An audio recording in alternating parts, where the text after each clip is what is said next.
Greetings and salutations, Greek students.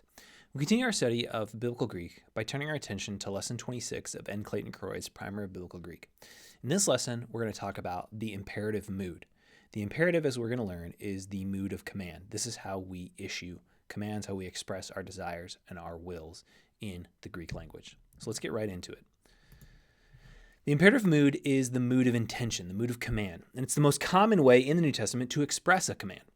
Now, since imperatives are about the will of someone being done at some point, they always refer to an event that's future in time. So, for example, if I tell my daughter, I want you to take out the trash, or I say, take out the trash, right? That would be the imperative, is the command, take out the trash.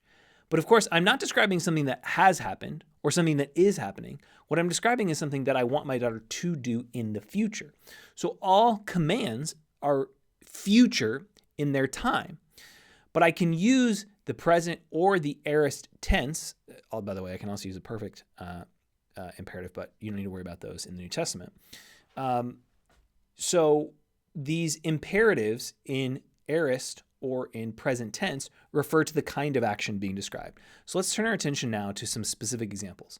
So if I want to issue an urgent command without making reference to repeated continuation or frequency of the command. So for example, Matthew 2:20, this is the angel speaking to Joseph, agerthes, having gotten up, this aorist passive participle, having gotten up, paralabe, take ta paidion, take the child, kai tein matera autou, and his mother, and poruo, go eis gain Israel, to the land of Israel. So this isn't saying to Joseph, hey, I want you to get up and keep going, take the child and his mother, and regularly go to the land of Israel, like keep making these visits. No, what he's saying is he's issuing this urgent command. The people who are trying to kill you are dead. Now go back to the land of Israel. Luke 7:50, another example here. Apen de pras tein gunaikein. And he said to the woman, now this is Luke 7, this is a story about a woman who is a sinner woman, according to the narrative. We don't know the nature of the issue of her sin, of what she's doing, but she's described as a sinner woman.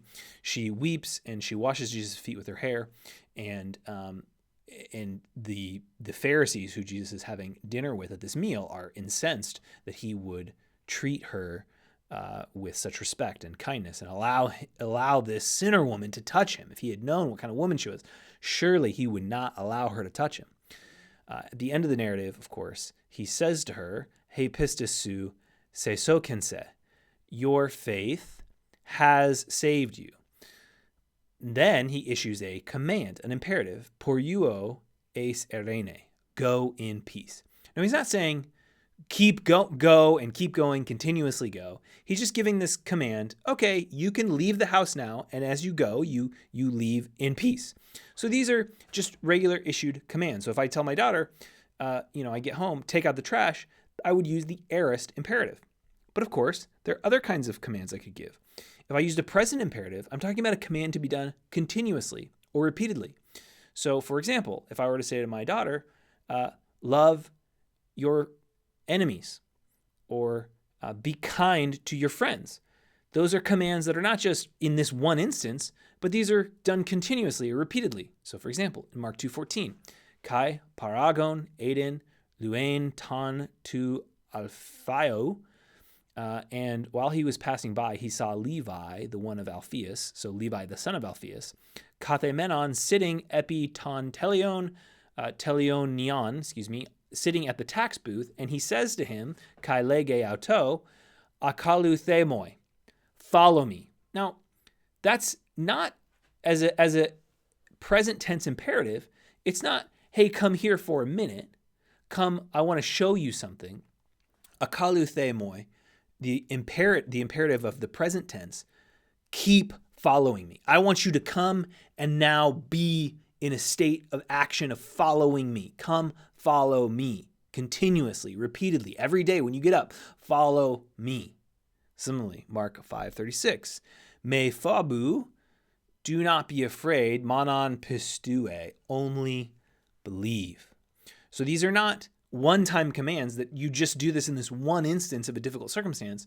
These are imperatives that are to continue, keep going on. So yes, you're talking about the difference between the aorist, the undefined action, and the present as that ongoing imperfective aspect. But this is not talking about when the command is going to happen, because of course all commands are in the future, just like all subjunctives are in the future. And so the different tenses of the subjunctive are not about when the action occurs. It's about how the verbal action is being described. These distinctions don't need to be rigidly applied, but they do serve as general rules.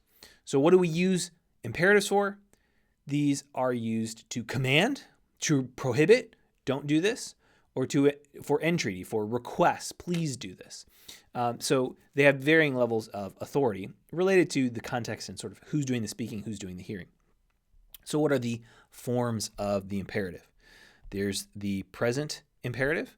Now the thing about the imperative is it's always going to be in the second or the third person, and usually, not always, but usually you're going to see it in the second person.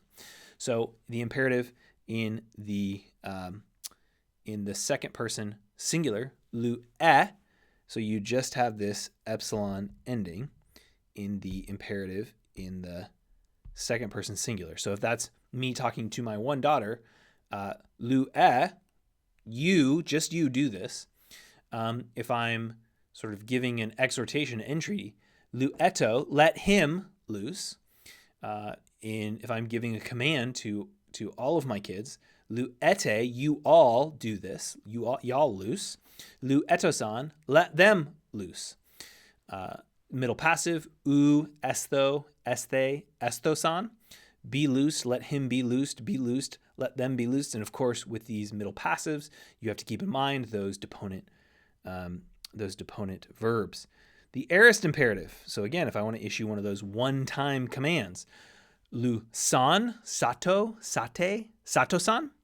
Sai, sasto, saste, sasto-san in the middle. And then, of course, in the aorist, we have passive. Lu, theti, theto, thete, theto-san. These are the endings of the aorist imperative. Now, what I want to draw our attention to with these aorist imperatives, one of several things, is the epsilon prefix is not here. Just like we saw with the subjunctive, we don't have that epsilon prefix.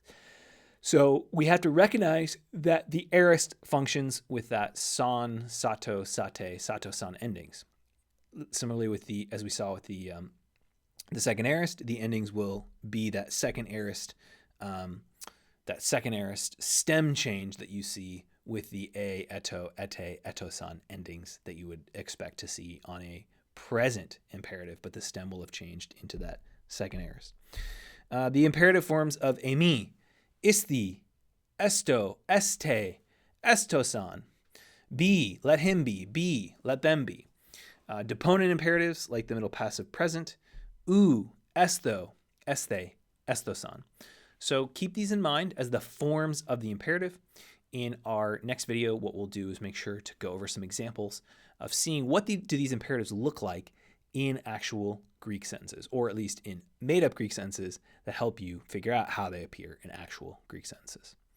So this video has been an overview of the imperative mood, which is, of course, the mood of command, issuing commands, someone's will or intentions.